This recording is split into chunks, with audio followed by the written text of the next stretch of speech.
Hello, and welcome back to Bedtime Stories with Vice Vice Baby, where we will continue good stories for great holidays. Bill Brown's Test by Cleveland Moffett. All firemen have courage, but it cannot be known until the test how many have this particular kind. Bill Brown's kind. What happened was this. Engine 29, pumping and pounding her prettiest, stood at the northwest corner of Greenwich and Warren Streets, so close to the blazing drug house that driver Marks thought it wasn't safe there for the three horses, and led them away. That was fortunate, but it left Brown alone, right against the cheek of the fire, watching his boiler, stoking in coal, keeping his steam gauge at 75. As the fire gained, chunks of red-hot sandstone began to smash down the engine. Brown ran his pressure up to 80 and watched the door anxiously where the boy had gone in. Then the explosion came, and a blue flame, wide as a house, curled its tongue halfway across the street and wrapping engine and man, setting fire to the elevated railway station overhead, or such wreck of it as the shock had left. Bill Brown stood by his engine, with a wall of fire before him and a sheet of fire above him. He heard quick footsteps on the pavements and voices that grew fainter and fainter, crying, "Run for your lives!"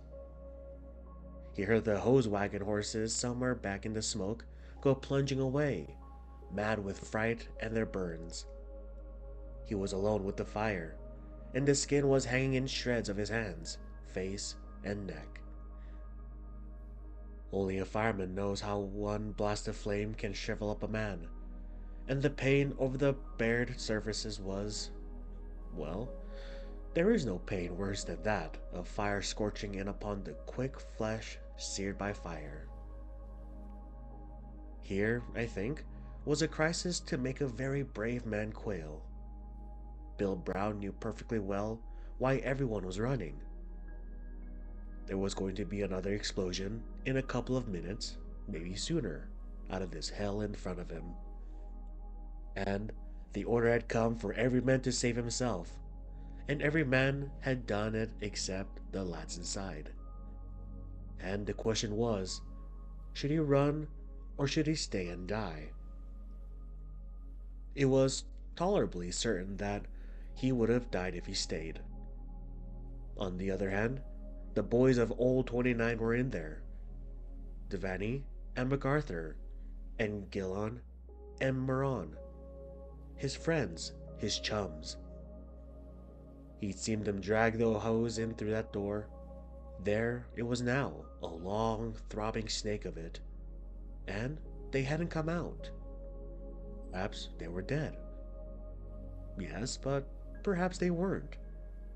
If they were alive, they needed water now more than ever needed anything before. And they couldn't get water if he quit his engine. Bill Brown pondered this a long time, perhaps 4 seconds. Then he fell to stoking in coal, and he screwed her up another notch, and he eased her running parts with the oiler. Explosion or not, pain or not, alone or not, he was going to stay and make that engine hum. He had done the greatest thing a man can do, and offered his life for his friends. It is pleasant to know that this sacrifice was averted. A quarter of a minute or so before the second and terrible explosion, Devaney and his men came staggering from the building. Then it was that Moran fell, and MacArthur checked his fight to save him. Then it was, but not until then, that Bill Brown left Engine 29 to her fate. She was crushed by the falling walls, and ran for his life with his comrades. He had waited for them, and he stood the great test. Thank you for tuning into this episode of Bedtime Stories with Vice Vice Baby. I hope you'll have a good night, and Sweet dreams.